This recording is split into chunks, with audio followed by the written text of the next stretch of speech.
क्या मारे जा चुके हैं नेतन्याहू? आखिर यूएई से अमेरिकी सैनिक क्यों भाग रहे हैं? इसके पीछे की वजह क्या है? क्या इसके पीछे की वजह यही है कि नेतन्याहू को मार डाला गया है? इस पूरे वीडियो के जरिए आपको बताएंगे इस खबर की पूरी तफसील। Islamic revolution guards corps IRGC अपने supreme leader Syed Ali Khamenei की मौत का बदला लेने के लिए पागलों की तरह इसराइल और खाड़ी देशों में अमेरिकी सैन्य ठिकानों पर इस वक्त बमबारी जारी रखे हुए है। उनका अंतिम जो लक्ष्य है, इसराइल के प्रधानमंत्री बेंजामिन नेतन्याहू को मारना। पीर को IRGC ने नेतन्याहू को निशाना बनाकर हमले किए। दावा किया जा रहा है कि नेतन्याहू हमले में मारे गए हैं, लेकिन इसकी कोई अभी आधिकारिक ऑफिशियल घोषणा की नहीं गई है। अमेरिका और इसराइल द्वारा ईरान पर शुरू किया गया है हमला अब तीसरे विश्व युद्ध में तब्दील होता हुआ दिखाई दे रहा है। अब तक इस जंग में परोक्ष रूप से 18 देश शामिल हो चुके हैं और जैसे हालात बन रहे हैं उससे कोई भी देश तटस्थ रहने की रणनीति पर ज्यादा दिन कायम नहीं रह सकता और उसे किसी न किसी गुट का हिस्सा बनने पर मजबूर होना पड़ेगा। ईरान के सुरक्षा गार्ड ने दावा किया है कि उसने इसराइल के प्रधानमंत्री बेंजामिन नेतन्याहू के दफ्तर को टारगेट कर मिसाइल दागा है। इससे उनका पूरा दफ्तर तबाह हो गया है। ईरानी रेवोल्यूशनरी गार्ड्स कॉर्प्स के दावे की माने तो उनके मिसाइल हमले बेंजामिन नेतन्याहू के ऑफिस और इजरायली एयर फोर्स कमांडर के हेडक्वार्टर को टारगेट करके किए गए थे। यह हमला खैबर बैलिस्टिक मिसाइलों से किया गया था। IRGC ने इस हमले को एक सरप्राइज अटैक बताया है। गार्ड कॉर्प्स ने कहा है कि टारगेट में वो जगह शामिल थी जिसे उन्होंने इसराइल का प्रधानमंत्री का ऑफिस और एयर फोर्स कमांड सेंटर बताया था। ऐसा अनुमान लगाया जा रहा है कि इस हमले में नेतन्याहू की मौत हो सकती है। हमले में आर्मी चीफ ताची ब्रेवरमैन की मौत का भी दावा किया गया है। हालांकि नेतन्याहू की मौत पर ना तो ईरान और ना इसराइल की सेना ने अभी तक कोई दावा और या पुष्टि की है। किसी बड़े अंतर्राष्ट्रीय मीडिया ने भी इसकी पुष्टि अभी तक नहीं की है।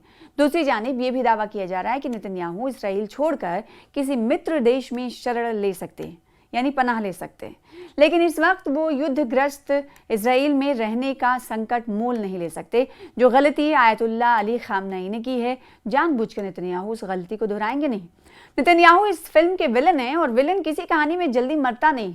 जानकार ये भी मानते हैं कि अगर ईरान हमले में बेंजामिन नेतन्याहू की मौत भी हो जाती है तो इसराइल इस सच को कभी सार्वजनिक तौर पर स्वीकार भी नहीं करेगा।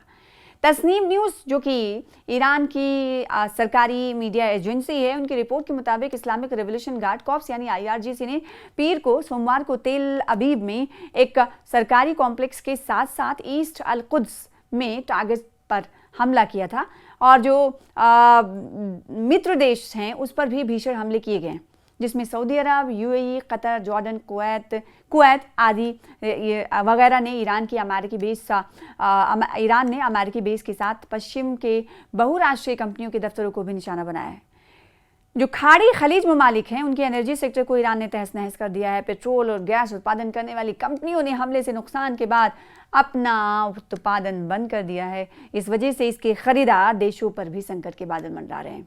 इस बीच सऊदी अरब के एक अधिकारी ने अल जजीरा TV न्यूज़ चैनल पर यह कहा है, उन्होंने कि अमेरिका ने उन्हें अपने हाल पर छोड़ दिया और उनका रक्षा तंत्र अब सिर्फ इजराइल की सुरक्षा में लगा है। दोनों देशों में भीषण बमबारी हो रही है।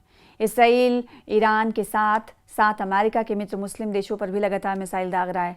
इसराइल और अमेरिका भी पूरी ताकत के साथ ईरान पर हमले कर रहा है। ईरान में अब तक 500 से ज़्यादा लोगों की मौत हो चुकी है, जबकि ईरान के हमले में इसराइल में अपेक्षाकृत कम मौतें हुई हैं।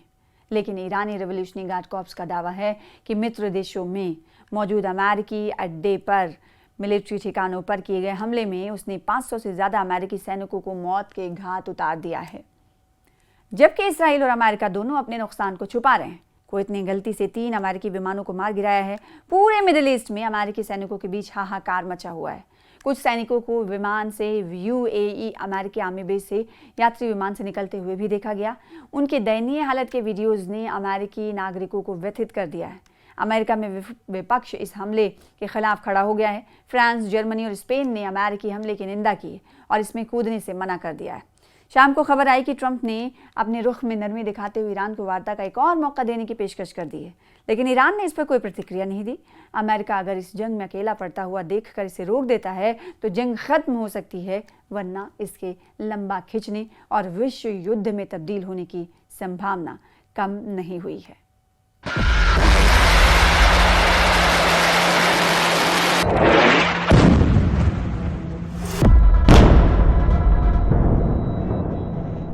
What?